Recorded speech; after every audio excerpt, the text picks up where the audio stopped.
por la Constitución y a todos los centros de privación de libertad de escala nacional. El dictamen también advierte que si la situación en los distintos centros de privación de libertad ha llegado al punto que no puede ser superada a través del régimen constitucional ordinario y ha requerido de distintas declaratorias de estado de excepción y renovaciones, esto responde a la falta de actuación oportuna y adecuada del Estado. Recibimos a Cintia Domínguez con las novedades de la provincia de Pichincha. Las obras continúan en el cantón Puerto Quito. El municipio del cantón firmó convenio con el Distrito de Educación 17 de 12 para poder intervenir con mejoras en la unidad educativa Puerto Quito Bloque 1. El municipio del cantón trabaja por la niñez y la juventud. Es importante el trabajo en equipo, ya que los padres de familia, mediante mingas, pondrán su parte y junto a las autoridades harán posible el mejoramiento de la institución. Puerto Quito renace contigo. Para Punto Pi informó Cintia Domínguez. Ocurre en el mundo. Toques de queda y más confinamientos se aplicarán en Europa para frenar esta segunda ola de coronavirus. Europa enarbola más confinamientos y toques de queda contra la desatada nueva ola de contagios de coronavirus de la que pocos se libran. Alemania ha registrado casi 6.900 contagios en las últimas 24 horas. Berchtesgaden, en Baviera, ha comenzado este martes su confinamiento al superar los 270 por 100.000 habitantes. Italia cuenta más de 10.000 infecciones diarias, pero Giuseppe Conte y su gobierno no quieren ni oír hablar de otro confinamiento generalizado. Eso sí, Lombardía, desde el jueves y Campania desde el viernes, impondrán toque de queda de 11 de la noche a 5 de la madrugada. La medida más estricta desde la dura cuarentena de la primavera. Los virus respiratorios no tienen patas, son las personas quienes lo expanden.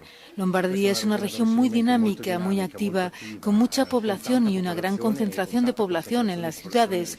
Hacer un montón de cosas, ver a mucha gente, tener muchas actividades de trabajo y de reuniones facilita la extensión del virus.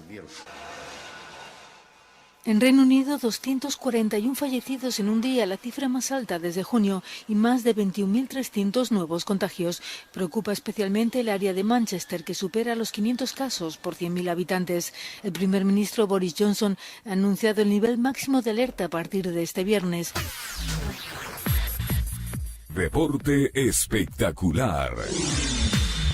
Finalizamos con la nota deportiva de Javier Ojeda. La agenda deportiva para hoy, martes 20 de octubre del 2020.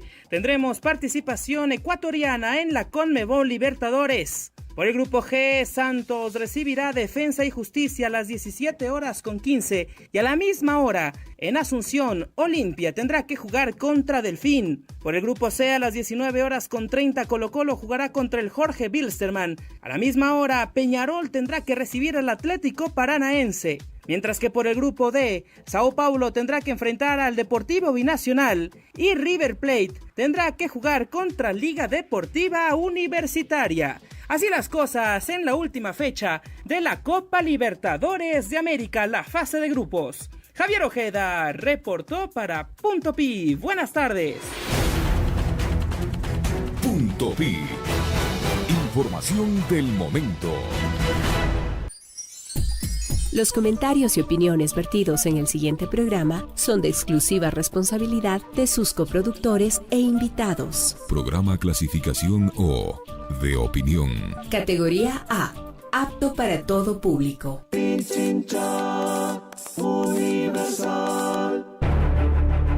Otro relato.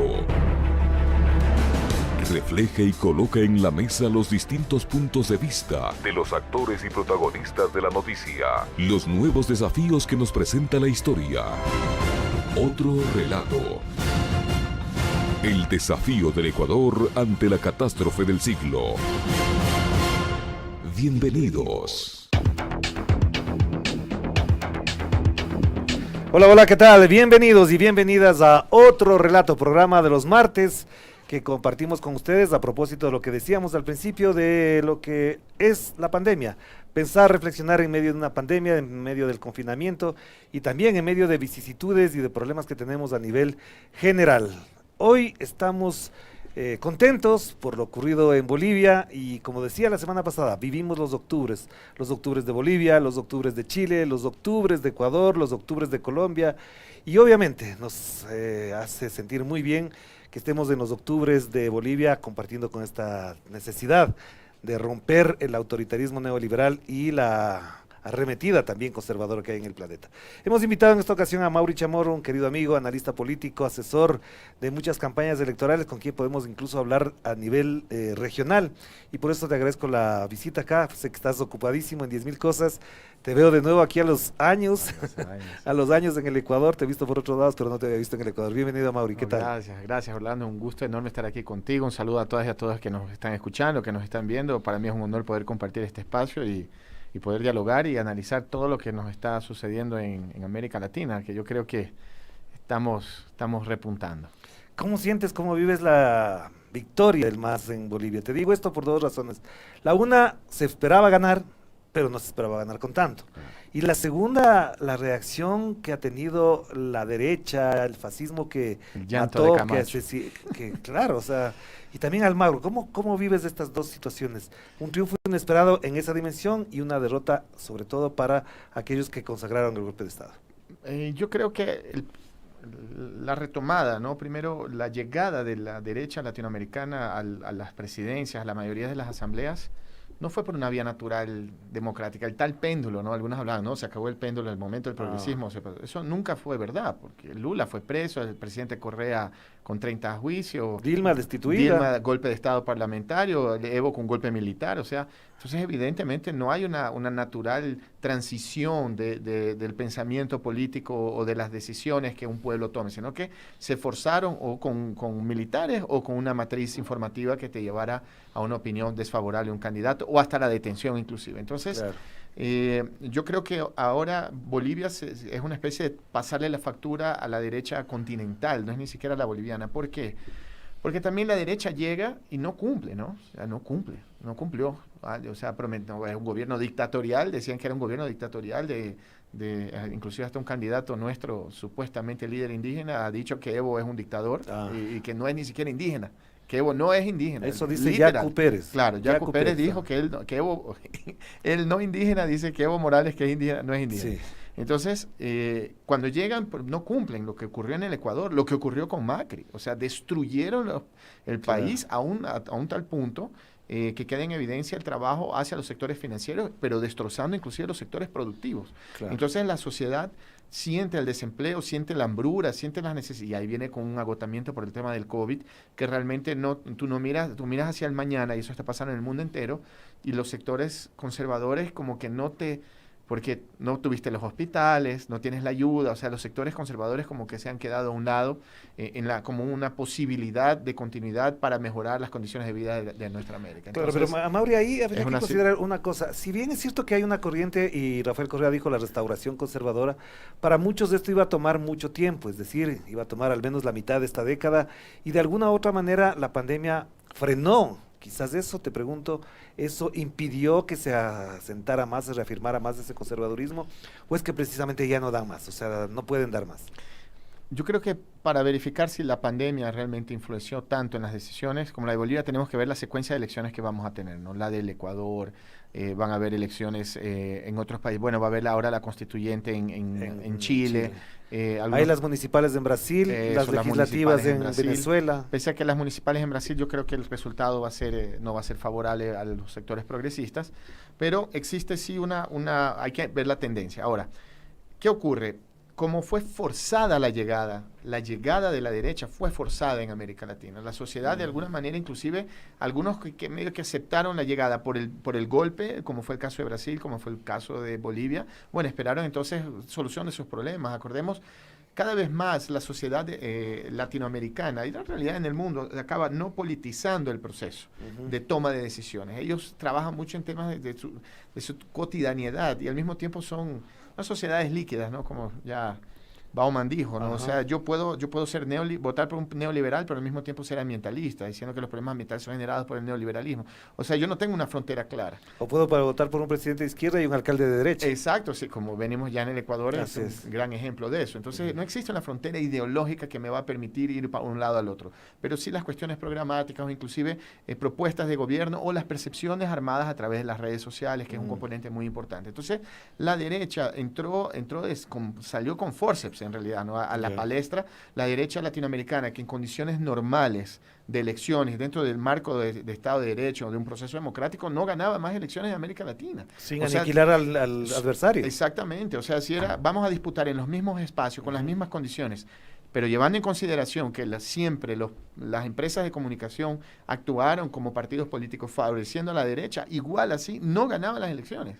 Entonces, ¿qué ocurre en ese momento? La traída, digamos, de la llegada de la derecha puede haber tocado alguna parte de la clase media que se transformó en una clase media aspiracional, que ya venía 20 años, 15 años viviendo en una buena situación económica, pero sin una politización, en lo que estamos hablando, ¿no?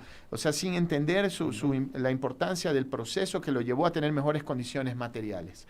Entonces, a raíz de eso quedó mucho más fácil para la derecha cooptar esos sectores, pero cuando esos sectores vieron que la derecha en el gobierno era peor de lo que ellos habían señalado era de la izquierda, inclusive en el caso de algunos gobiernos fascistas en el sentido de violencia real, ¿no? Como el caso de Ecuador, de Chile, de Bolivia, el caso de Brasil, en contra de la sociedad, obviamente hay una reacción de esos sectores, decir, no, espérate. Porque hay una otra variable, y con eso te paso la palabra, Orlando, perdón, que es por primera vez en 200 años, la izquierda pudo ganar una elección, pudo terminar su gobierno, pudo reelegir, pudo darle continuidad.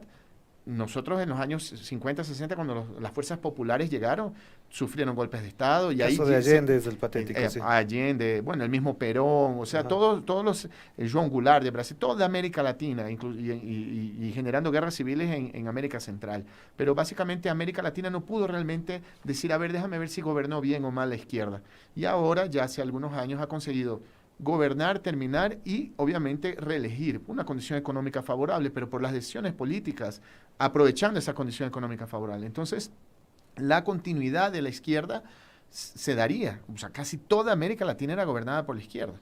Pero ahora se instaló con fuerza y ellos no están cumpliendo lo que prometieron. La situación económica es muy grave y sin duda alguna el COVID viene a dificultar. Pero entonces, concentrémonos un poquito solamente en el tema de Bolivia. ¿Por qué la diferencia de 10 puntos más con respecto a lo que ganó Evo el año pasado? Es decir, ahí hay una serie de hipótesis interesantes, algunas, otras en cambio aluden a efectivamente la derecha fue el fracaso total. La otra es que el propio Luis Arce tenía unas condiciones particulares, muy individuales de él, que le permitían acceder, por ejemplo, a la votación de un sector medio alto, que evidentemente vio en él voy a decirlo en estas palabras, no les gusta a algunos, una transición del Evo hacia el masismo, pero también en una perspectiva mucho más a largo plazo. Hay una serie de variables. Para analizar un resultado electoral, uno tiene que entender no solo el tema del manejo de la campaña, pero también la coyuntura económica, qué ha pasado en el momento histórico reciente. O sea, hay una serie de variables. Perdón, en el caso de Bolivia, no podemos decir que el presidente Evo Morales venía con un desgaste. O sea, ganarle con 10 puntos de diferencia a su contendor, él no está porque es un golpe de Estado. Y es más, él se recupera sensiblemente del resultado que él tuvo desfavorable en el referendo de la reelección.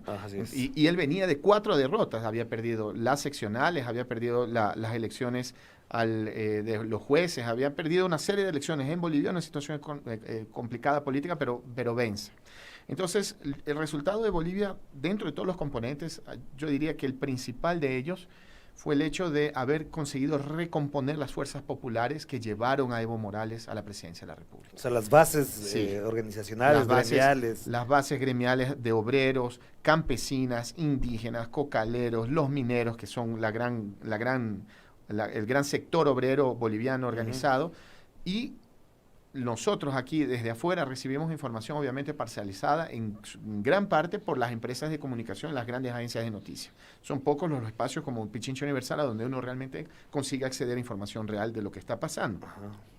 Pero la violencia desmedida también de los golpistas hacia el pueblo boliviano generó una resistencia que es, o sea, ya no se vivía más eso. Bolivia vivió un periodo pre-Evo Morales, de pre-cambio, ¿no? El proceso del cambio es el más, como aquí la Revolución Ciudadana en Bolivia se llama el cambio. Antes de la llegada de Evo Morales había un periodo de violencia, una institucionalización, de la sistematización de la violencia en contra de los sectores trabajadores. No existía prácticamente clase media en Bolivia, o sea, era una situación muy difícil. Entonces, con Evo Morales ya la gente comenzó a sentir, de cierta forma, o inclusive puede estar en desacuerdo con Evo Morales, pero yo estoy en una situación económica mucho mejor. Cuando llega Áñez, resultado de la violencia, porque lo que permite que se concrete el golpe de Estado fue la reacción violenta de los grupos paramilitares, liderados por Camacho, el que quedó en tercer lugar, y también por el ejército boliviano. Generaron una desaprobación, a decir esto, espérate, pero ¿cómo así? Volvemos a un país de las guerras, ¿no? Acuérdate de la guerra del agua, o sea, Bolivia era reconocido por las guerras civiles que se armaban cortas, pero muy violentas. Hasta libros de la historia de los golpes, de las guerras. Exacto, no, Bolivia tuvo un presidente que no hablaba castellano, pues hablaba inglés, imagínate, o sea, a ese punto llegó Bolivia, ¿no? Entonces, la sociedad reaccionó de cierta forma. Pero indudablemente la unidad, y eso es importante hasta para entender un poco de la idiosincrasia boliviana, que en su complejidad pluricultural, o sea, tenemos allá los aymaras, los quechuas, hay también la media luna, la gente que son nacionalidades absolutamente diferentes, son prácticamente economías que funcionan de manera diferente. Y cosmovisiones también. Cosmovisiones absolutamente distintas. Y de alguna manera lograron unirse con lo que tú dices, el sector medio, llegando a una persona reconocida como la columna vertebral, digamos, del éxito boliviano en su gestión, que es Lucho Arce, ministro de Economía, reconocido. Casi todos los años, todos los gobiernos de Evo Morales fue su ministro de Economía. Todo, el ministro de Economía. Creo que nunca le cambiaron, ¿no? Nunca cambiaron, nunca cambiaron nunca cambiaron a Lucho. Reconocido mundialmente, que hizo un trabajo espectacular, los mejores indicadores macroeconómicos del planeta durante años, o sea, es un tipo reconocido por eso. Por otro lado, tenemos a David Choquehuanca, que sí era un representante de las fuerzas populares bolivianas. O sea, se hablaba inclusive que Choquehuanca sería el sustituto de Evo Morales a futuro, ¿no? O sea, y David, que era reconocido también internacionalmente, el gran un líder aymara, además muy importante. Sí. Pero Mauri, te quiero plantear dos temas, y todo, dos temas clave porque son importantes y los minutos corren. Hay dos mitos que se tumbaron el día domingo. El primero, el de Evo Morales hizo fraude. No había condiciones, no era posible, técnicamente era incapaz de hacerlo, pero también al mismo tiempo utilizaron un elemento que es clave. Cuando comienzan a llegar los primeros votos, son los votos urbanos, para decirlo de alguna manera, y se ve que va creciendo Mesa, tal como pasó ahora. A las 3 horas, Mesa arrasaba. Claro. Pero decían que había fraude porque después comenzó a subir Evo. Esta vez ya no hubo fraude porque ya entendieron.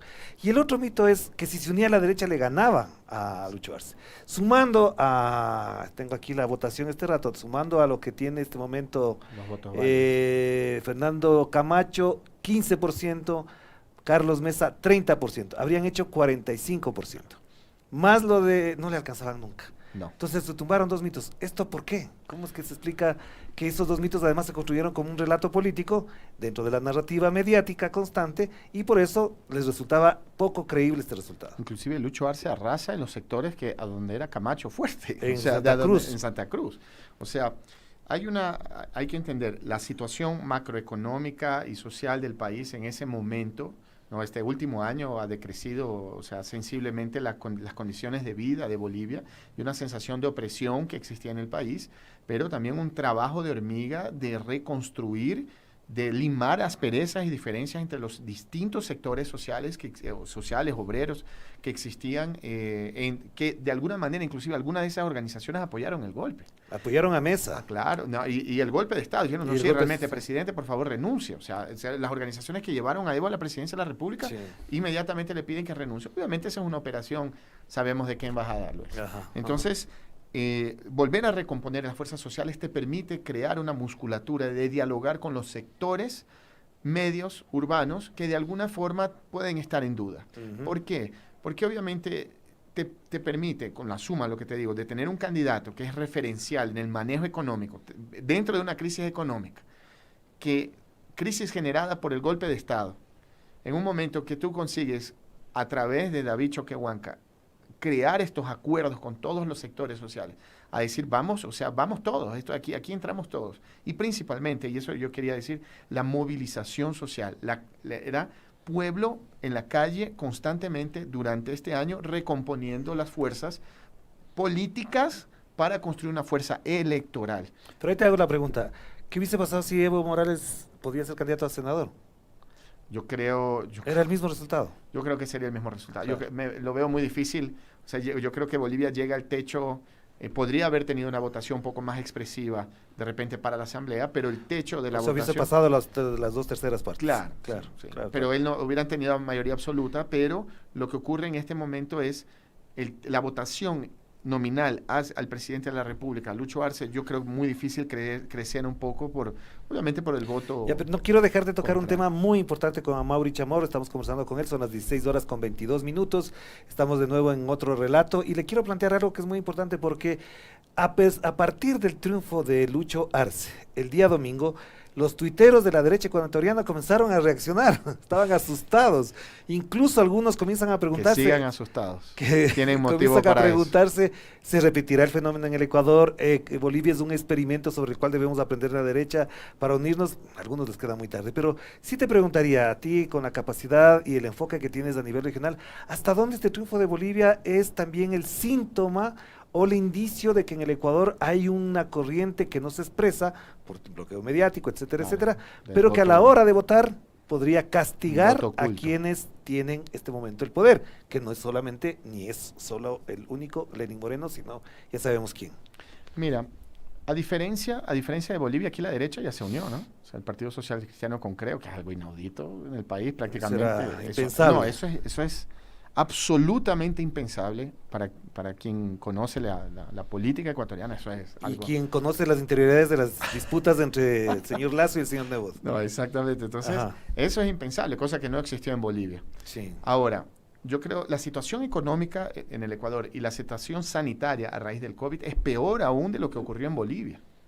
O sea, las condiciones que van a forzar ciertos sectores a decir, mire, yo puedo estar en desacuerdo con el correísmo, con la Revolución Ciudadana, pero entre Lazo, que es la continuidad del gobierno de Lenín Moreno, porque en realidad Lenín implementó una agenda política económica de Lazo. El no programa la de Lazo Revolución está aplicado, Ciudadana. sí. Ajá. Y por otro lado, entonces yo prefiero irme al otro lado. O sea, y ahí juega un papel muy importante el candidato Andrés Arauz por su capacidad de demostrar que lo que él llama de la juventud de las ideas para crear soluciones distintas para salir de la crisis económica lo más rápido posible, no utilizando las mismas fórmulas que es lo que ellos proponen, la fórmula del FMI. Entonces, la derecha se asustó realmente porque el resultado es arrasador en Bolivia y trae sí consecuencias no solo en Ecuador, sino en toda América Latina. Claro. Porque no es como tu apertura, octubre del año pasado hacia acá, las marchas en Ecuador, comenzando en Ecuador,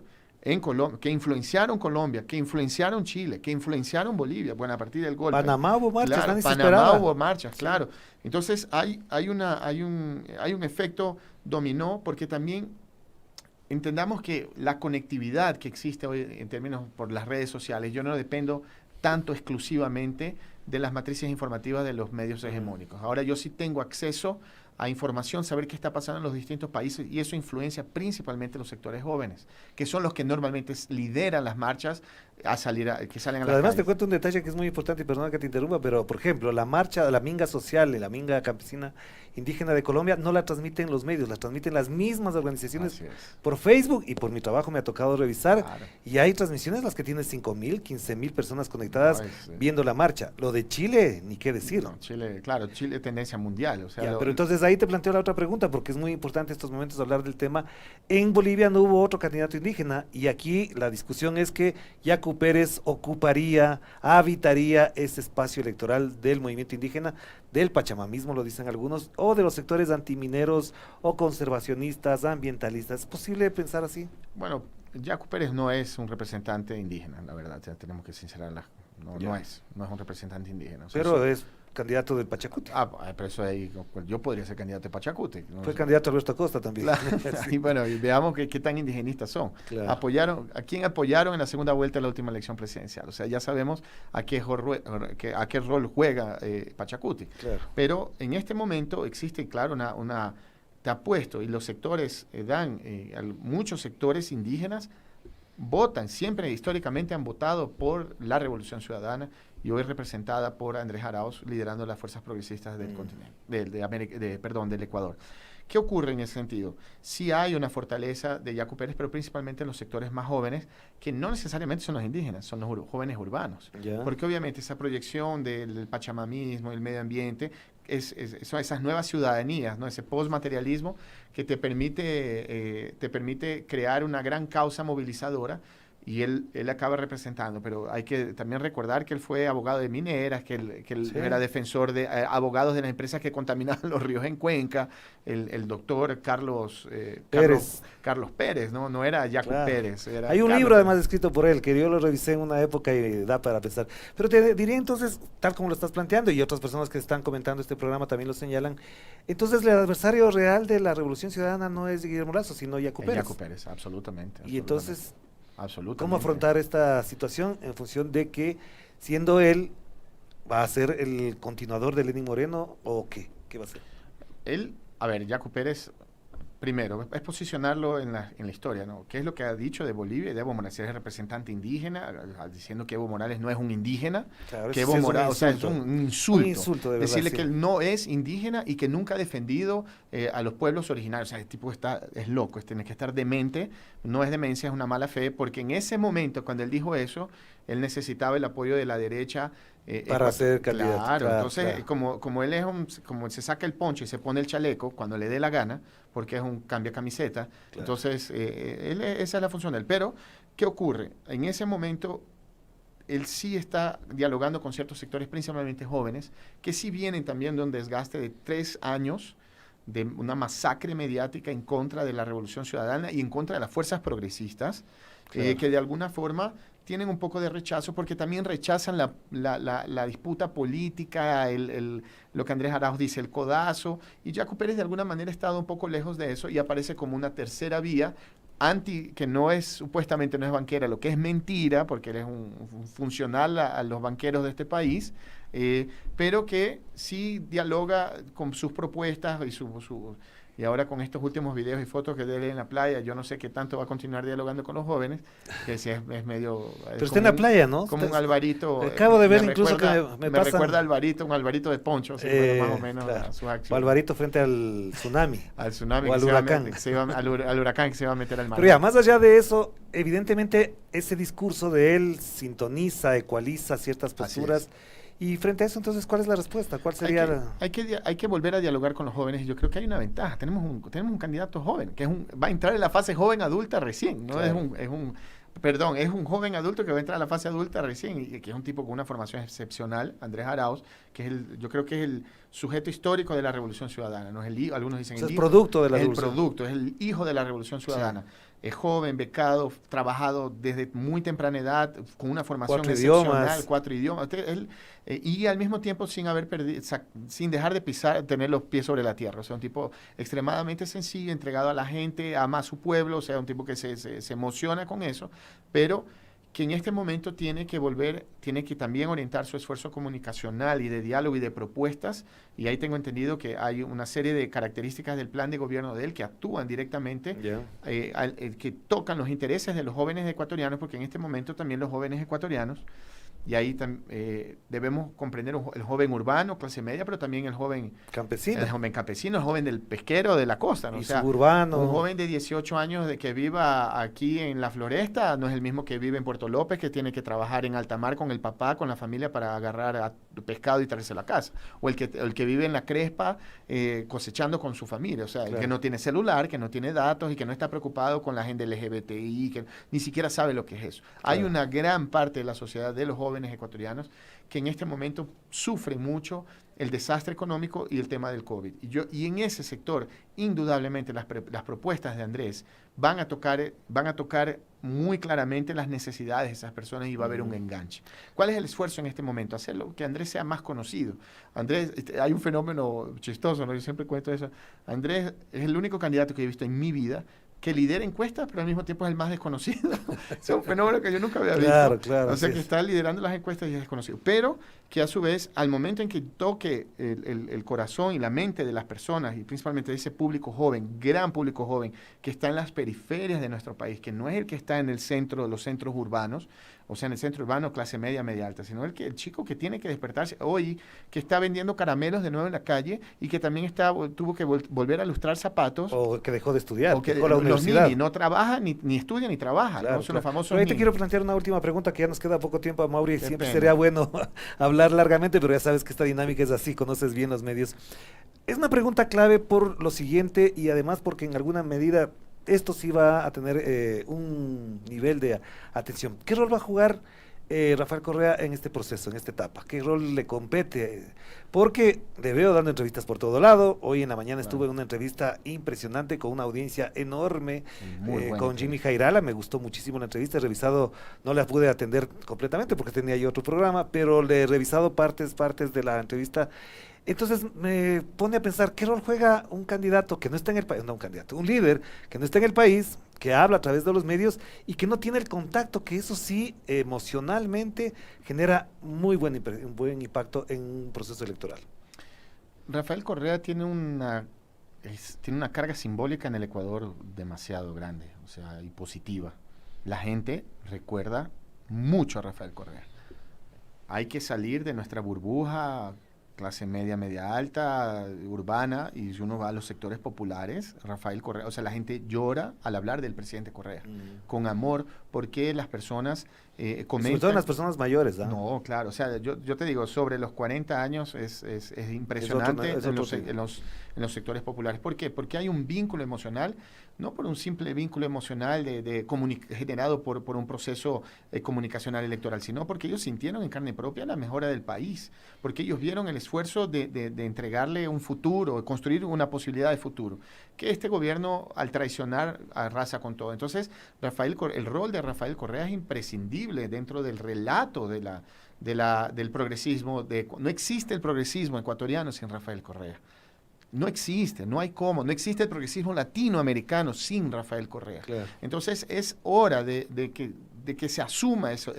Y es bueno, porque tenemos un lastro histórico con una persona que prometió algo y lo cumplió, que hizo lo que prometió. Entonces eso permite que las personas tengan un vínculo semiótico. Pero eso es en el recordatorio, digamos. Quizás voy a apelar a esta palabrita que a muchas no les gusta, que es desde la nostalgia, y no solamente se gana con la nostalgia. No se gana con la nostalgia, pero es que Rafael Correa es el caudal del voto, o sea, nadie en este país tiene la intención de voto que tiene Rafael Correa. Yeah. No, nadie lo tiene. Pero eso le suma... Y en este momento le está transmitiendo...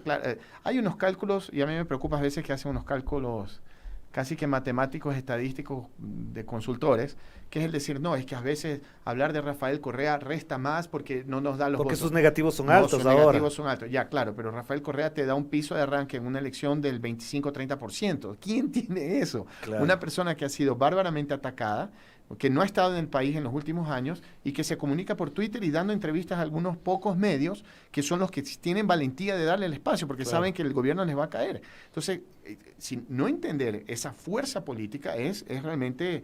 me llamaría la atención, pero el progresismo ecuatoriano entendió esa fuerza de Rafael Correa porque está en las calles, es solo estar en las calles para percibirlo. Entonces, él es el gran motor, es la gran fuerza política, es el capital, el caudal político que existe en las fuerzas populares de este país, que son la gran mayoría de los votantes, que arrastran de alguna forma al candidato que sea el candidato de Correa. En este caso, Andrés Arauz, que yo creo que fue la mejor opción que el presidente Correa podría haber tenido para que no... ¿Te la esperabas o no? ¿Te la esperabas o no? No, en absoluto. ¿En quién hubieses pensado para la...? No, había mucha gente, había suelta que aquí podemos...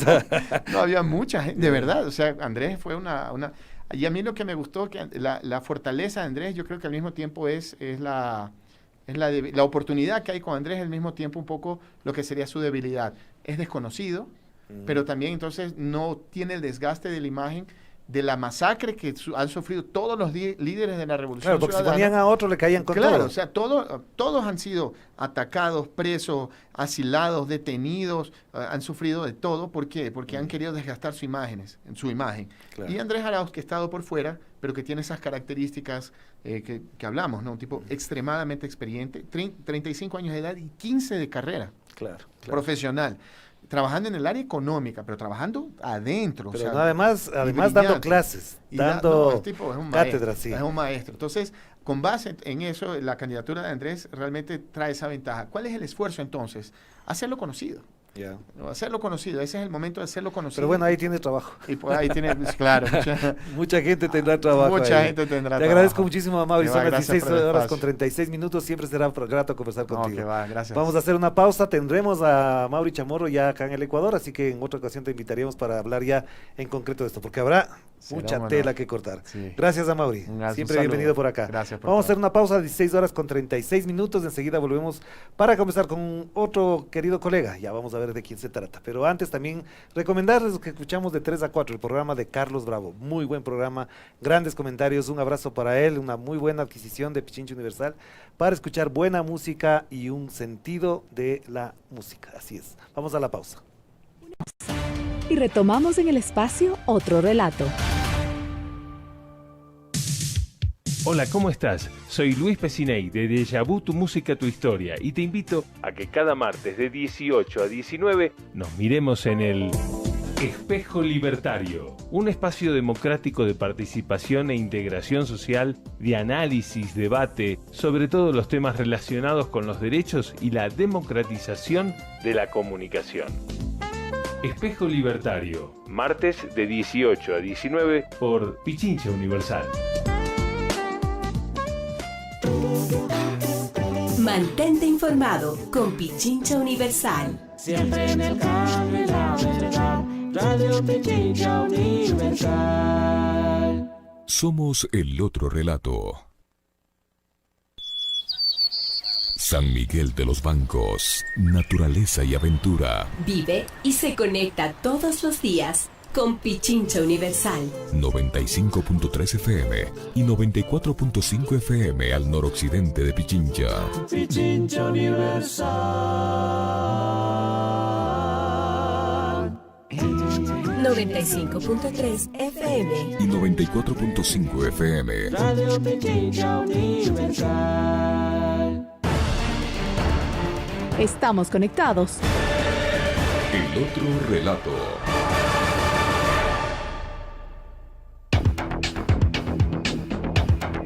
...16 horas con 38 minutos... ...estamos de vuelta aquí en otro relato... ...a través de Pichincha Universal...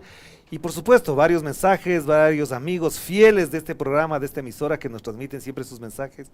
...y además tenemos muchas inquietudes... ...que se pueden trasladar a nuestros entrevistados... ...y ahora vamos a conversar con Andrés Durán... ...él es una nueva adquisición de Pichincha Universal...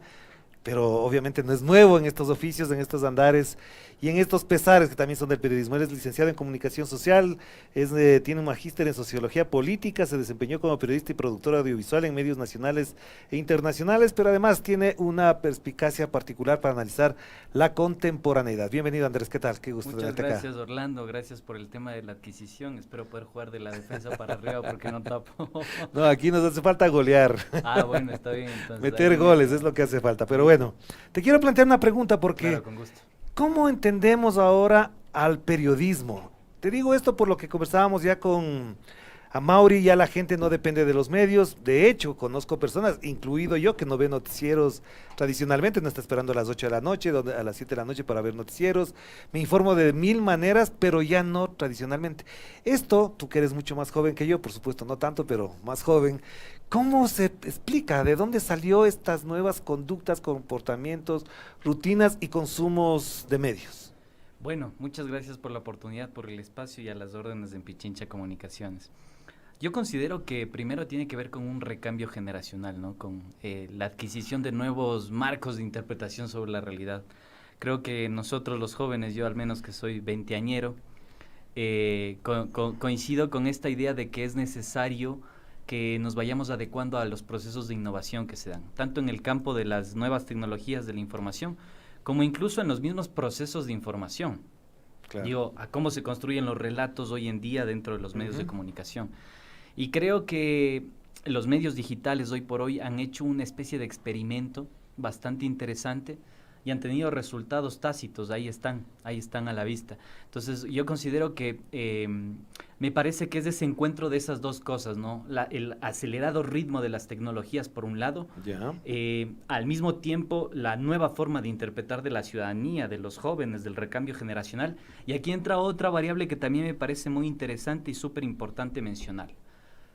La crisis de legitimidad que han tenido los medios de comunicación durante estos últimos años. Yo creo que eso ha dado paso a que se generen nuevos abanicos informativos en diferentes espacios, con diferentes formatos y de maneras bastante irreverentes, diría yo. Pero ya te plantearía más bien la crítica, porque lo mismo pasó cuando ganó Bucarán, en el año 86.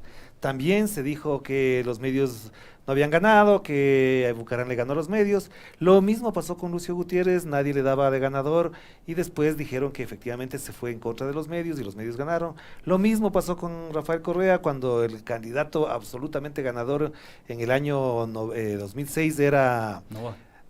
Era León Roldós. Ya era el candidato, ya era el presidente de la República y resulta que le aparece un chico de 45 años en aquel momento llamado Rafael Correa. Antes de la contienda electoral. Claro, antes de la contienda, pero le daban de ganador ya a León Roldós, tenían las encuestas de 35% por ahí más o menos, y también aparece la figura del señor Álvaro Noboa que trastoca totalmente eso. Pero evidentemente entonces por ciclos los medios son cuestionados y se resignifican, se readecúan, pero a la larga siguen defendiendo el mismo modelo, la misma matriz, incluso ideológica. Sí, eso es una realidad. O sea, yo considero que los medios de comunicación, por un lado, tienen un anclaje histórico y social. Eso es innegable. O sea, hay que ubicarlos en el contexto donde nacieron, donde emergieron, donde se construyeron, donde se edificaron, donde tuvieron una injerencia absoluta en la vida política y social y económica del país. Eso es una realidad. Esa es una matriz. Pero con el transcurso de los años, yo creo que los nuevos formatos, o esto que se conoce en sociología política como el connective action, posibilita que nosotros tengamos otro grado de inmediatez en la información y que los parámetros y los marcos de interpretación que tenemos acerca de la realidad vayan cambiando. Ya no es lo mismo informarse por un medio de comunicación impreso a tener la facilidad del teléfono y poder buscar, googlear, estar en Twitter, en Facebook, o Instagram. Verificar lo que te dice el medio impreso. O verificar lo que nos está diciendo el medio de comunicación. Yo creo que esa es la ruptura paradigmática. Ahora, eso no quita que los medios de comunicación dejen de tener una injerencia, una presencia, una hegemonía. Porque hay que tomar también en cuenta que estos medios de comunicación también se han volcado al ecosistema digital. Si uno compara, por ejemplo, a Teleamazonas con el mismo Pichincha Universal, Teleamazonas tiene un ejército, tiene una serie de suscriptores, es una empresa poderosa, muy grande, tiene una serie de suscriptores, tiene canales de YouTube, presencia en Insta, en Facebook, en Twitter, etcétera. Pero les damos la batalla. Por supuesto que sí, siempre va a ser así. Pero la cuestión aquí y central es que a la medida que esas crisis de legitimidad se generan, ellos también tienen la facilidad de generar esa reconversión, ¿no? Y se van rediseñando constantemente. Entonces yo creo que eso también genera una interpelación en la ciudadanía. Lo de octubre fue muy evidente, digamos, cómo el discurso, el metarrelato de los grandes medios de comunicación se unificó frente a una consigna clara, que era desmerecer al adversario político, es decir, a todos los sectores populares que habían decidido salir a protestar, por un lado. Por otro lado, criminalizarlo y por el último grado, digamos, es fragmentarlo, porque la idea de ellos era no permitir que se evidencie que era más amplia la protesta social de lo que terminó siendo en el discurso que los medios de comunicación promulgaban. Entonces yo considero que pasa por ahí, digamos. Por ahí me da a mí la sensación, en función de la recolección de datos, de la evidencia empírica, de los estudios, del cotejamiento de información que hemos realizado hasta el momento, me parece que la discusión pasa por ese lugar. Pero entonces ahí te planteo el otro tema. ¿Qué es el otro relato? ¿A qué le estamos llamando otro relato? Porque ese otro relato parecería que es otra realidad, es otro mundo, es otras formas, otros mecanismos, otros incluso métodos de trabajo. ¿A qué le llamamos otro relato? Yo escuché con atención la entrevista que le hicieron a Mauri. Me llamó mucho la forma en la que nosotros damos lugares comunes a explicaciones que terminan prácticamente siendo generales y estructurales. Ya. Lo que pasa en Bolivia puede pasar en Ecuador y puede pasar en Argentina y puede pasar en Brasil. Y hay subsuelos políticos, un autor, Luis Tapia, lo dice, hay subsuelos políticos. Sí, sí, sí. Hay Y hay corrientes subterráneas que no se van a expresar, sí. Exactamente. Y lo de octubre es un caso paradigmático incluso para estudiarlo en el Ecuador. Sí, sí, sí. Porque hubo gente que evidentemente quería que el gobierno caiga, hubo gente que evidentemente no quería que el gobierno caiga, que fue, digamos, el discurso hegemónico propuesto por estos medios y el gobierno, y hubo gente que lo que reclamaba era el retiro del decreto, del 883 y después del 884, y de la serie de aberraciones y vulneraciones de derechos humanos, así como también hubo gente que salía a protestar porque quería hacerlo, se sumó a la algarabía popular que en ese momento y en ese contexto existía. Entonces, esas generalidades no terminan de explicar lo que realmente sucede en el país. Entonces, la pregunta. el metarrelato, ahí voy al metarrelato. Entonces, ese es el metarrelato, generar una especie de explicación general y respuesta absoluta a lo que está sucediendo en el contexto. Pero la vida y la política y la sociedad y la economía es de colores, no es ni gris, ni blanco, ni negro, es de colores y tiene sus matices. Pero Andrés, ahí te planteo el otro tema porque, bueno, aquí hay varios mensajes que están atendiendo nuestra entrevista entre Teleamazonas y Pichincha Universal. Somos pocos, pero somos machos. Pero bueno, ahí hay un machismo extraño, pero bueno, está bien. Por otro lado tenemos machos y hembras también en tal caso. Exacto, sería machos y hembras bien paradas. Así es. Tenemos mensajes, quiero leerte nada más, de Carlos Fernando Maldonado, de Ana María Cordero, de Irina García, de Rocío Ayala, de Carlos Daveros, y también algunas preguntas que me plantean. Por ejemplo, aquí hay una que me resulta interesante. Desde su rol de periodista, ¿cómo analiza la situación de Chile, las amenazas que reciben los periodistas, del rol de los medios comunitarios, y en qué se asemeja con lo ocurrido en Bolivia y Ecuador? Yo creo que hay lo mismo, que la respuesta sería prácticamente lo que acabamos de sentar. Las explicaciones generales no sirven para, de alguna forma, describir la particularidad del contexto. Claro. Ecuador es una cosa, nosotros no tenemos ni siquiera gremios que expresen los intereses de los periodistas. Digo, basta con regresar a ver a la propia AER, a la propia Asociación de Periodistas, a los gremios que a la Unión Nacional de Periodistas. A la Unión Nacional de Periodistas. Para saber dónde estamos. Para saber en dónde estamos, digo. Es verdad. Basta con hacer eso, algo muy simple. En Chile sucede otras cosas, hay investigaciones más de largo aliento, en Colombia, en Perú de igual manera. Acá ni siquiera tenemos o contamos con fondos concursables para hacer investigaciones. Yo te planteaba esta situación incluso. Así es. Contamos con fondos internacionales a los que los periodistas independientes queremos acceder para poder contar lo que sucede en este contexto.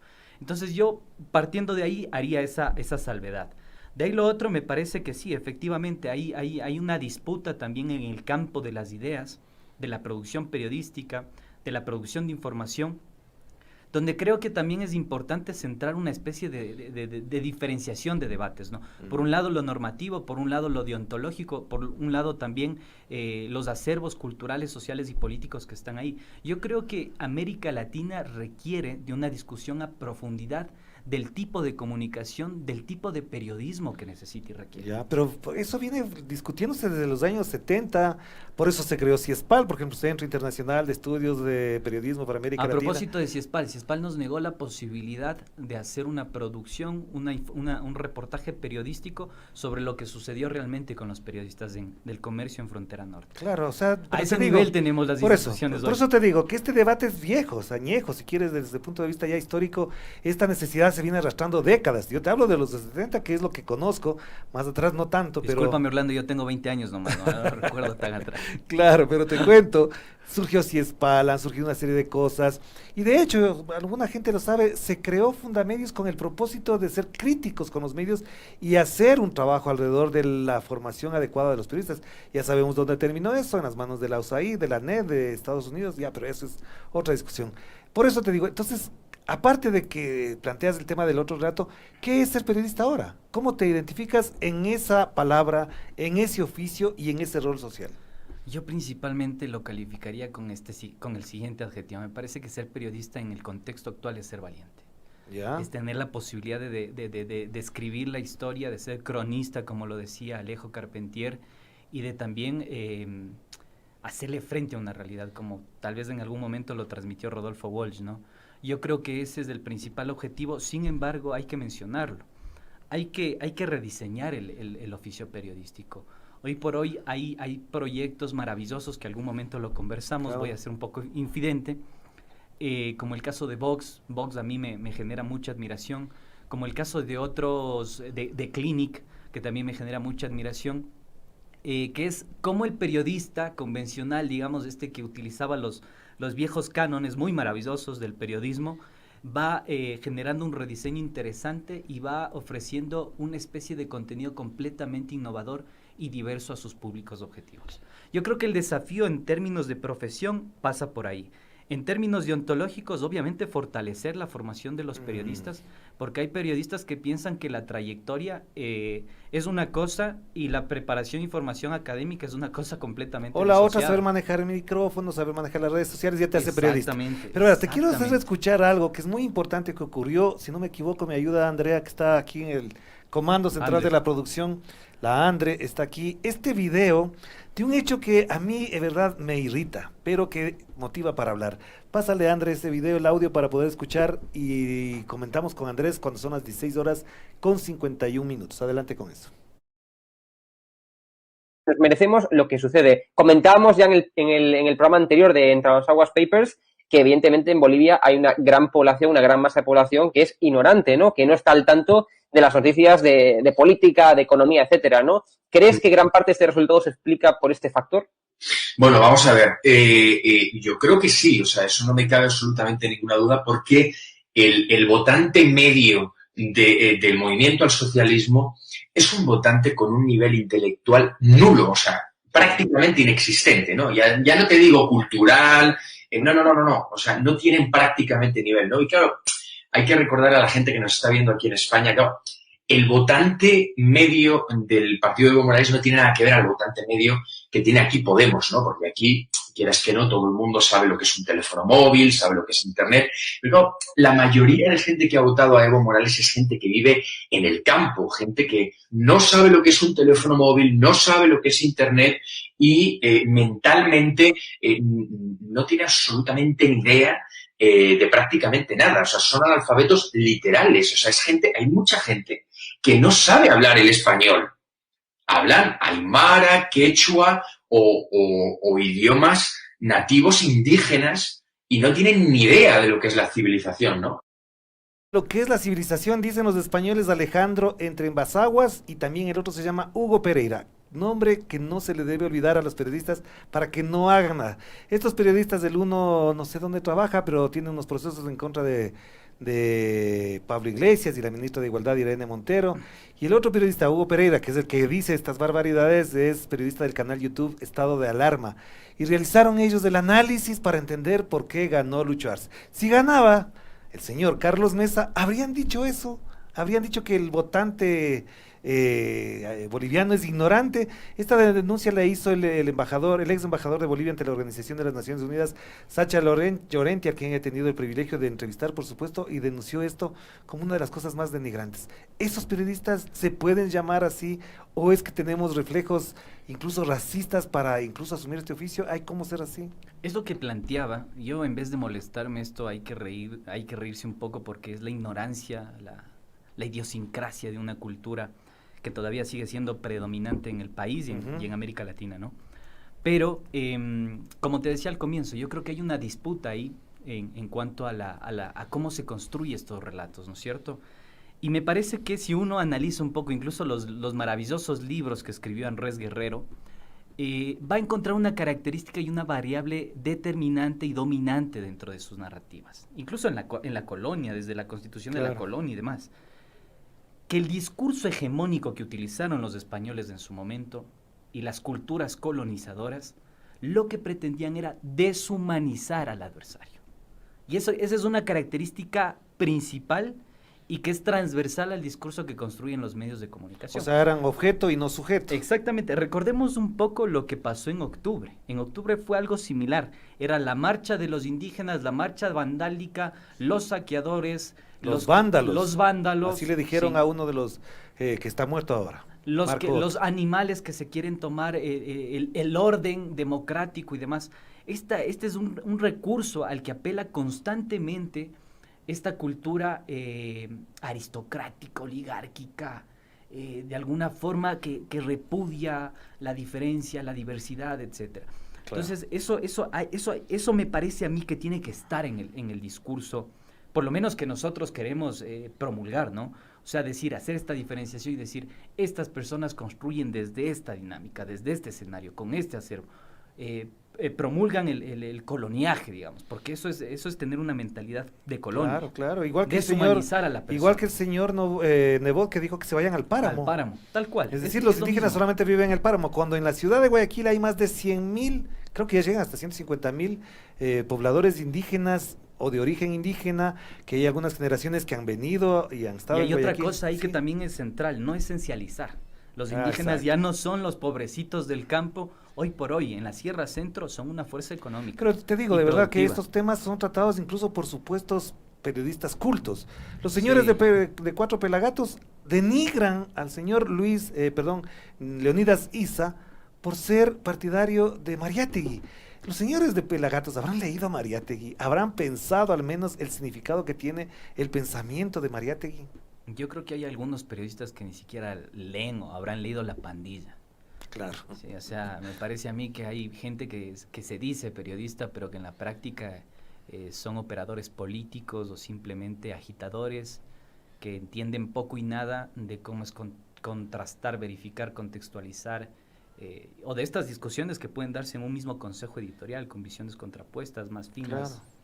Esas creo que son los verdaderos desafíos que tenemos que enfrentar hoy por hoy. Nos queda un minuto nada más, Andrés, te agradezco muchísimo por estar acá para participar en esto, te seguiremos invitando por supuesto también para estas cosas. Muchas gracias a ustedes por la Pero oportunidad. te planteo la pregunta, ¿tú crees que efectivamente el octubre del 2019 reveló al periodismo en todas sus facetas, las buenas, las malas, las mediocres, las perversas, y también aquellos que con un piedrazo en la cabeza convirtieron, como dijo la señora María Paula Romo en la presentación del libro, si no fue ella, fue quien le escribió el libro, dijo que era el símbolo del periodismo democrático? Yo creo que lo desnudó absolutamente, y hay algo que es paradigmático, es una ruptura increíble esto. Es como un repertorio que en su momento fue ejecutivo, que lo propició, lo perifonió constantemente Correa, al decir prensa corrupta a los medios de comunicación, se convirtió en una apropiación por parte de los protestantes. Entonces, yo pude cubrir en varias zonas de la provincia de Pichincha las protestas.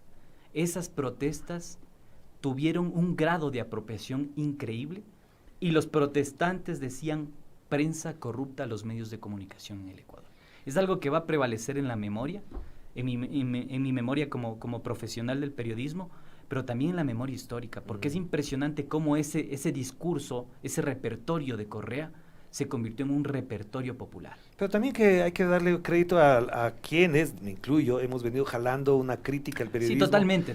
Pero obviamente también la expresión fue violenta para algunos, es decir, que los periodistas sean secuestrados, cuando lo único que les decían era transmitan esto, transmitan en vivo esto, porque no está transmitiendo lo que estamos viviendo. Pero bueno, de esto seguiremos hablando, Andrés, es mucho material para poco tiempo, y agradezco además los mensajes. Aquí Gabriela nos está mandando información importantísima. Gabriela es nuestra compañera que además está de cumpleaños, le mandamos un enorme abrazo a Gabriela Cruz. Feliz cumple, Gaby. Doris M, Eudalia Jadán, Ana María Cordero nos mandan varios mensajes, está muy bien esto, y además en YouTube hay varios mensajes de Edgar Ortiz, Ramiro Jaramillo, Sandra Córdoba, Carlos Martínez, Guillermo Gómez Burgos y algunos más. Así que muchas gracias por estar con nosotros en este programa.